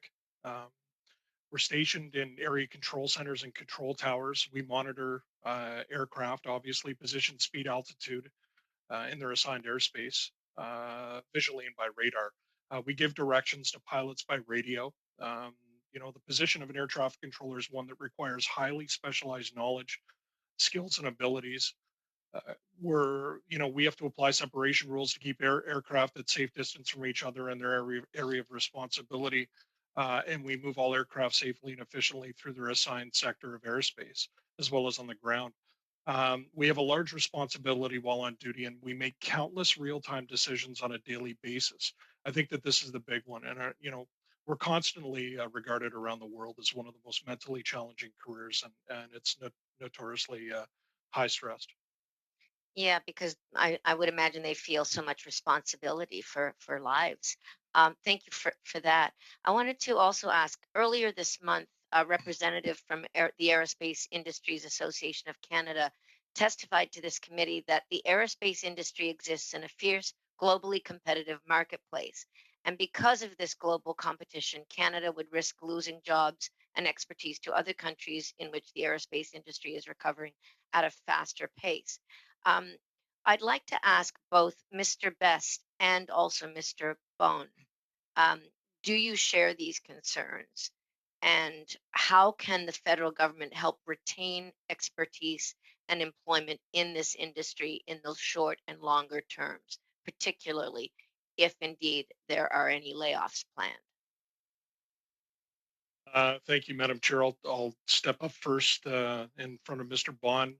We're very worried. We're very worried about the over 100 that have layoff or vulnerability letters right now. We already have several that are looking to work in Europe, Canada, now the United States is also looking. Around the world. We're in high demand regularly, and it's mainly because of the skills that we have. I can't if I had the answer to what those skills were, I'd be a very, very wealthy person. But the fact of the matter is, not a lot have them, and we're very worried that with what's happening right now, that we're going to be losing more. It costs a lot to train an air traffic controller. Trains, it costs a lot. It's anywhere from $500,000 to $1 million to train, depending on where you work and how long you have to train for. But we're certainly worried. Okay, thank you. And Mr. Bond? Thank you, Madam Chair, and certainly you would ask the question in terms of support as well, and from our perspective, establishing targets for opening travel, with the appropriate science-backed safeguards, obviously, such as rapid testing and appropriate isolation timeframes, would mitigate risk and could make a big difference. Also, it'd be our view, as mentioned earlier, that government assistance would also have a significant positive impact on the system and on jobs going forward. So, industry engagement through channels such as Government's Aviation Restart Working Group is certainly something that we've been involved in discussions in, and will continue to want to have impact as we reshape the recovery. Thank you. Thank you very much. See the red flag. Thank you, MP Zan. We'll now start our third round of questions. Our first round of questions goes to MP Poilievre. You have the floor for 5 minutes. Thank you, Madam Chair. And I would like to direct my questions to my constituent, Rick Whitaker from Riverside South in the south end of Ottawa. Rick, when you walked into my office with a missile, I have to say I was rather concerned. You laid that missile down on the desk and you told me that it was entirely for peaceful purposes, and it took some explaining. But for those who are not familiar with your technology, let me just summarize as I understand. You can correct me where I get anything wrong. But right now we have this problem of drones that try to do spying over top of military bases, or they swoop in on outdoor concerts and gather up all of the music and entertainment so that they can beam it copyright free onto the internet and profit off of it. And what your technology does, which as I understand you developed in your basement in Riverside South, is you take a 3D printed missile that shoots up into the air, and when it's in the vicinity of the drone, it explodes a series of latex yoga bands which ensnare the propellers of the drone. And those elastic bands are attached to a parachute, which causes the drone to come gently down to the earth, where engineers can recover it, erase any sensitive information from being transmitted to the wrongdoer that put it in the sky in the first place, and do so without harming anyone. You've described this as the world's friendliest drone missile. Did I get that right? Well, MP Polyev, fantastic to see you today, and absolutely, I have to say I'm impressed with your memory and your description. I think we have to have you pitching for us in front of our customers more often. So absolutely. Sorry to interrupt, but Rick, it was hard to forget. Not every day that someone walks into my office with a missile, and if they did, there are many who would be walking with different plans than you had. So anyway, go on. So absolutely, and one of the things that we've noticed is that because it's friendly, it can be deployed at an airport just as much it can be deployed as at a military forward operating base. So the idea of an explosion it just doesn't exist. We pop out a bunch of latex bands, trap the drone, and then down it comes. And we've gone just a quick update a few steps further. I think one of my colleagues talked about big data. Well, we now have a seek or a camera on the end of this. We're able to collect an awful lot of data on a lot of air traffic and potentially space traffic in the future that can then be coordinated in real time. And so we're using fancy artificial intelligence, machine learning techniques on that. But this is expensive, and part of the talk today is when we recover, what is kind of needed. So if you're doing anything in space, if you're doing anything in air traffic, it is very regulatory intense and it's very long-term expensive. So the two themes that we've hit today, and it applies equally well to this 3D printed friendly missile that we're talking about, as it does to building landing gear, for example, that creating sandboxes in safe areas for us to fly drones, fly missiles that we don't have to worry about airspace concerns and regulations. That's a big deal. Having long-term funding and certainty from the government is certainly something that we could use. And our competitors, for example, in the U.S., using the SBIR program to go from finding a government customer to now prototyping to now introducing it commercially to now scaling it up to $250 million worth of business is just not something we have here. And so that puts us at a bit of a competitive disadvantage. We are not in any shape or form going to become an American company. We can't be a world's friendliest guided missile and be one of those, but that's our competitors could very well do that on us. So that's where our concern comes from. But definitely thank you for your question. Thank you so much for your description and memory of our company and product and your support of us. How much time does that signify there, Madam Chair? 30 seconds. All right. I have a question. I'm not interested in dream weaving about the future. In the present, are there any aircraft that are available on a large scale, commercial, self-sustainable financial basis that do not use petroleum-based energy? Anybody can put up their hand?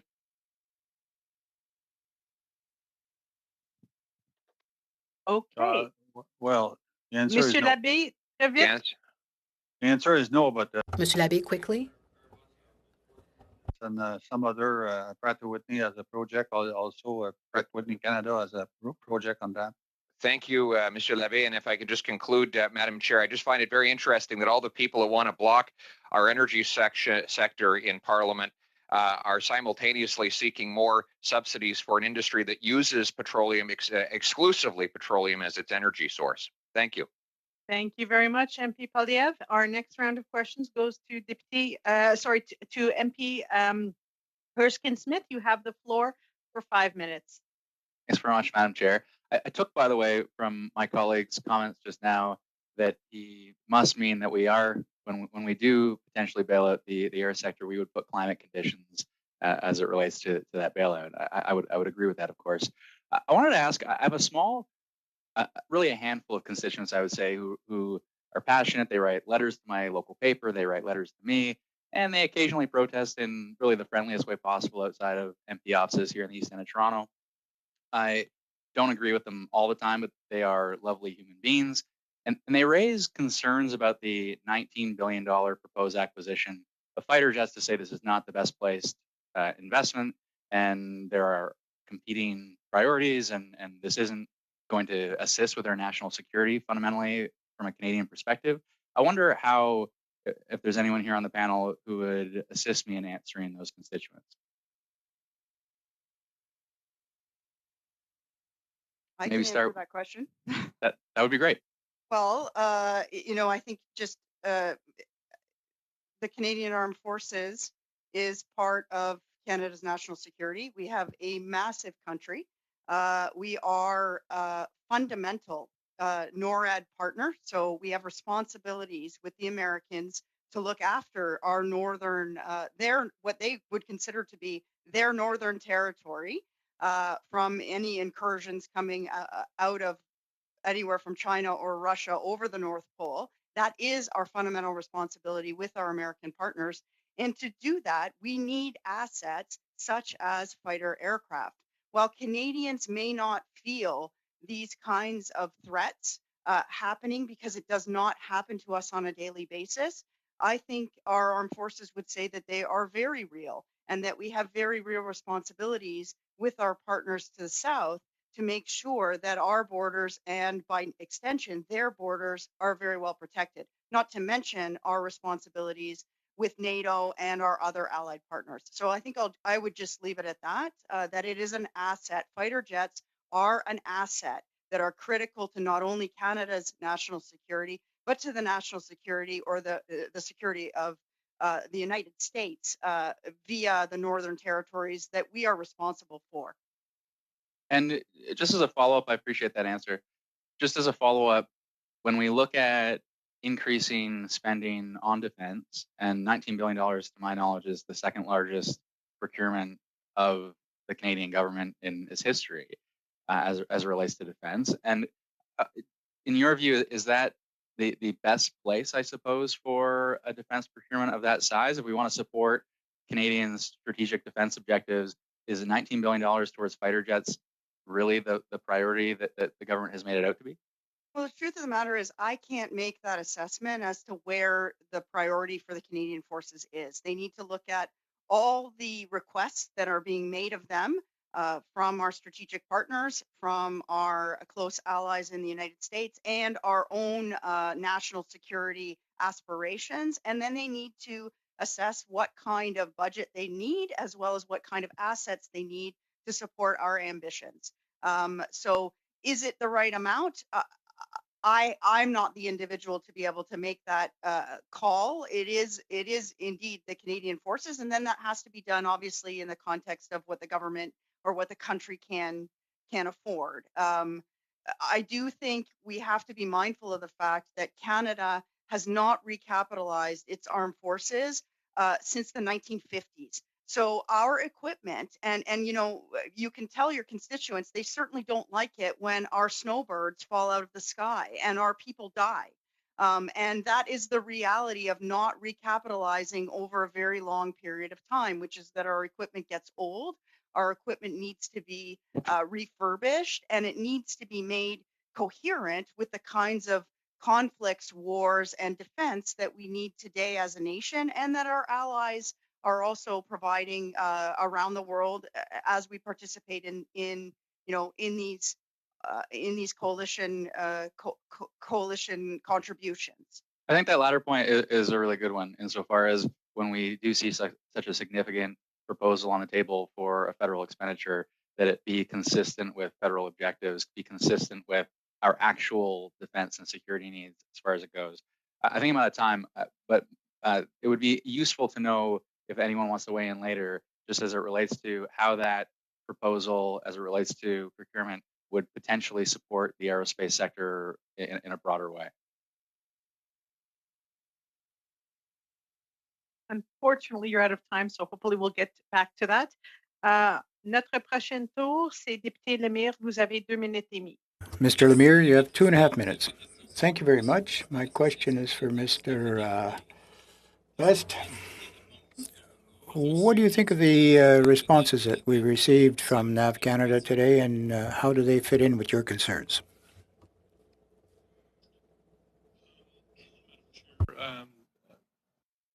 I don't know what to say. I haven't really heard very many responses with regards to our issues with the safety. I never in a million years did I ever think that I'd be here, not with NAV Canada, but more or less opposing what's happening. I thought that we'd be here together lobbying for money, but obviously we have diametrically opposed views on many things, and safety happens to be one of them, and what's happening around the company. And unfortunately, I have to report as well that we've had to set up a safety occurrence reporting form, mainly because last week our members received word from the company that they're no longer going to be or essentially dismissing legitimate and genuine safety concerns because they called it a letter writing campaign when we asked our members to contact management. So, like I said, I try not to bash, but unfortunately, safety is paramount, and the economic recovery is. Um, I won't say where it's going to be. It all depends on where we are with staffing at the end of this.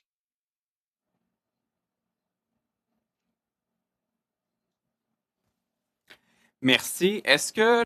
Thank you. This 5-year moratorium, perhaps you could add something to that.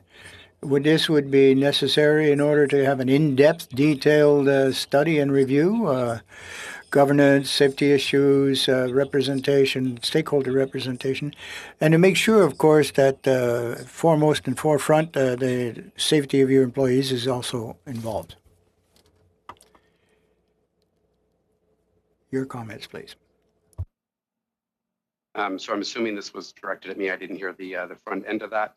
So certainly we believe that the process that we have in place is the appropriate process to review these issues, and we will continue with that and engage with stakeholders and make the right decisions, because safety is our business. It is extremely important to all of us. Our safety record is irrefutable, one of the best in the world, and we are doing nothing to compromise that. And so I think it's extremely important that everyone on this panel knows that as we work through these decisions, through look at right-sizing the business given the realities of the pandemic, that safety is first and foremost. Thank you very much. Our next round of questions goes to MP Garrison. You have the floor for 2.5 minutes. Thank you very much, Madam Chair. I do want to say, just to begin with, that obviously other members of the committee have missed the first commercial electric flight that took place over a year ago by Harbour Airlines in a refitted de Havilland. And they seem to have missed the fact that Harbour Airlines is well on its way to becoming a fully electric commercial scheduled airline within the next 2 years. It's been set back a bit by the pandemic. So there are things happening in terms of technological change. But the reason I wanted to come back into committee today is to talk about air traffic control. My father was an air traffic controller, even though it was many years ago. And I know the high stresses of the job. I know the concerns of air traffic controllers for the safety of the public. And I know they're always in demand. So my question for Mr. Best is, given the current uncertainties being created by NAVCAN, both over safety and over staffing, does he think we'll be able to actually ramp back up to full service, or have these uncertainties meant that people will leave the profession or leave for other employment? Thank you, Madam Chair. Very, very good question. The answer is no, not at this time. The only way that we did it pre-pandemic was with overtime. And as I mentioned in my opening remarks, NAV Canada's overtime bill for the previous year was close to $100 million. Certainly not all for us, but I would say that the vast majority of that was for air traffic controllers. The system was running on empty. Is probably the easy way to say it. And now, when we as we embark on a recovery, we're now 18% short, potentially over 20%, depending on layoffs or if NAV Canada follows through. So yeah, I think that those numbers pretty much speak for themselves. And do you feel that your members have been adequately consulted on ways to tackle this problem of reopening and recovery, or have you really been left out of that process? I would say at this point that we've been left out of most processes.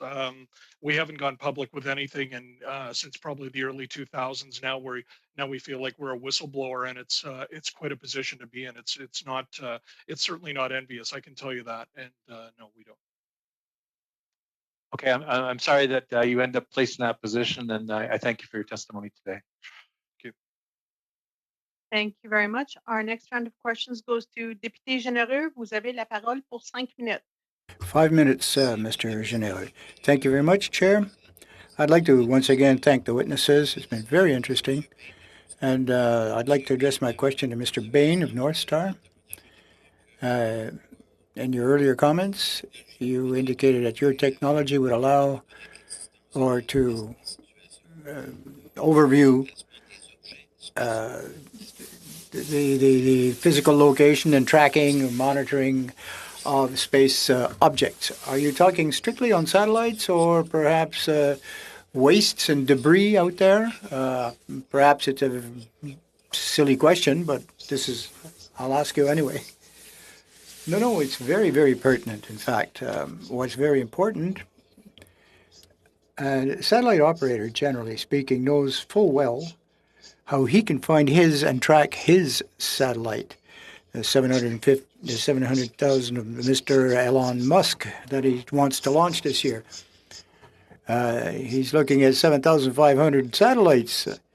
And generally speaking, he can probably count on losing about 10% of them. What do you mean, lost them? Well, where did they go? Well, he won't know. He won't be able to track them. He doesn't have full control. It might go off orbit or on a trajectory that's unknown, and that will cause problems. As an engineer, I've calculated the kinetic energy of a 250 kilo satellite, which goes Maverick. It's about the equivalent of 200 tons of TNT out in space.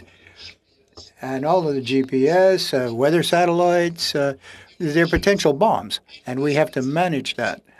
The most important thing for the world is to preserve our planet, of course.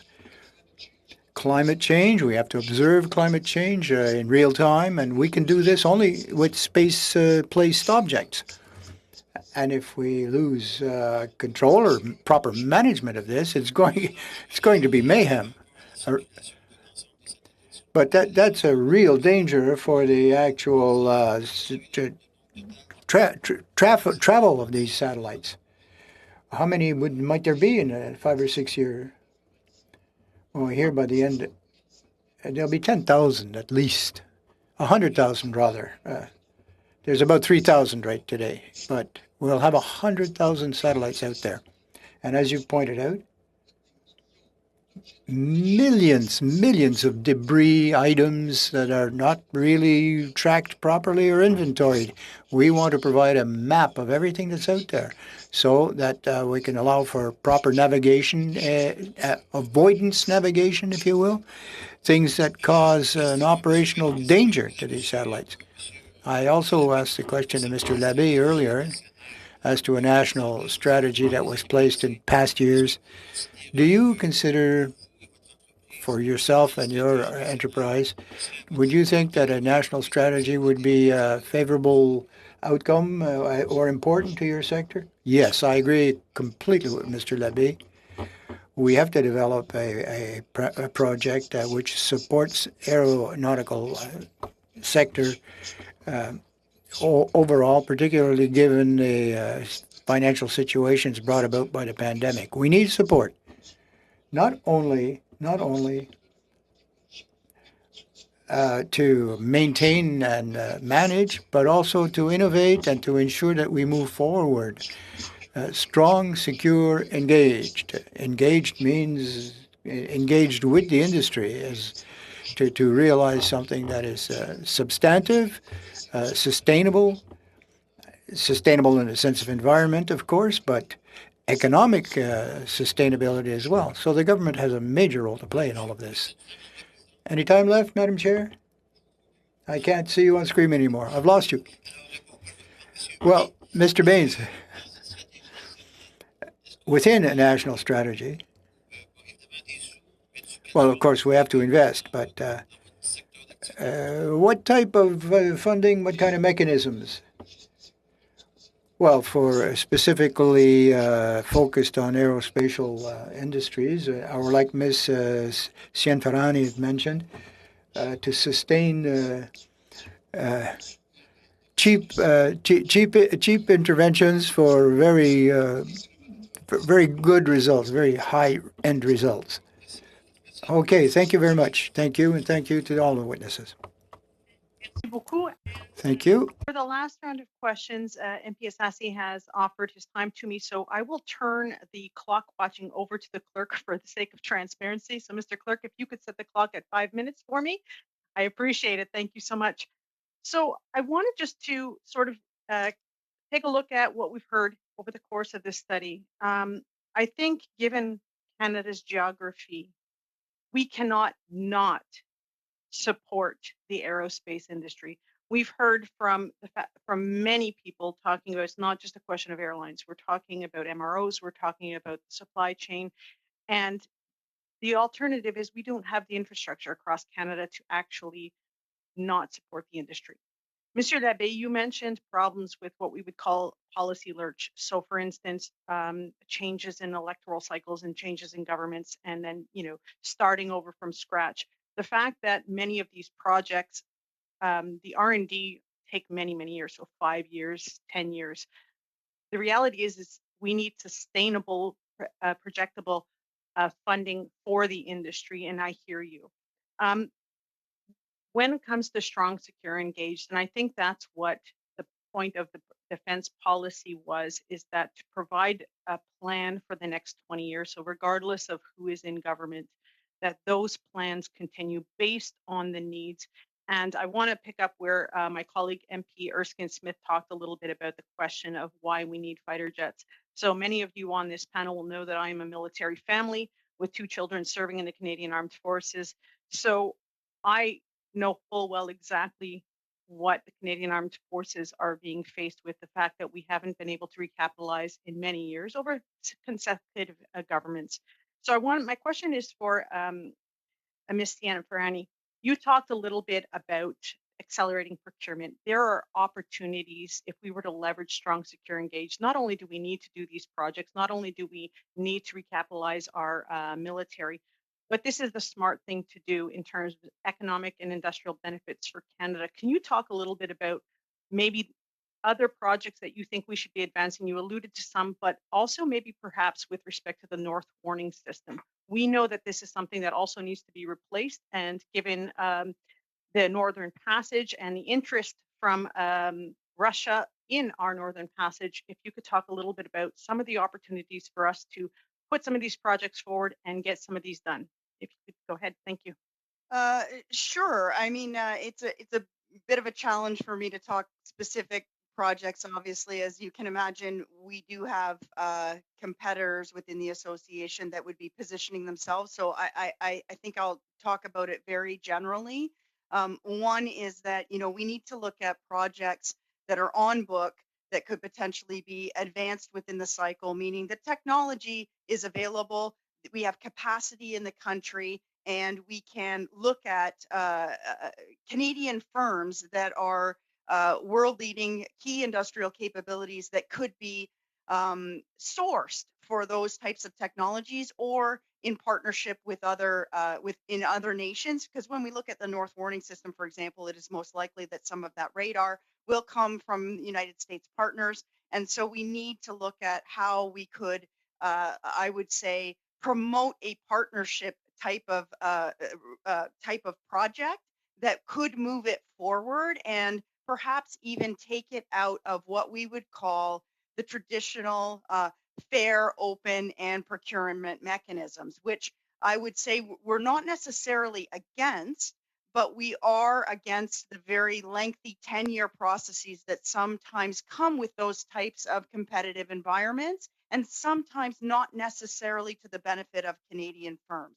So there are ways in which, when I gave you that sort of shopping list about, using industrial and technological benefits policies much more firmly, or use what we call mandatory requirements or carve-outs, where we say this technology exists in Canada, Mr. Partner in the United States, we are mandating you to use that technology because that supplier exists. That type of logic is used significantly in other countries, right? You will not see a fighter jet purchased by the United States government that is not made in the United States, right? And I'm not suggesting that we're going to start building fighter jets in Canada, but what I'm suggesting is when we look at things like training, we're the world leader in training systems in this country. it would be a terrible shame if Canadian firms were not sourced first and foremost for the training programs that are coming up. And there's no reason why we can't advance those in the procurement cycles. So I guess those are the types of thinking.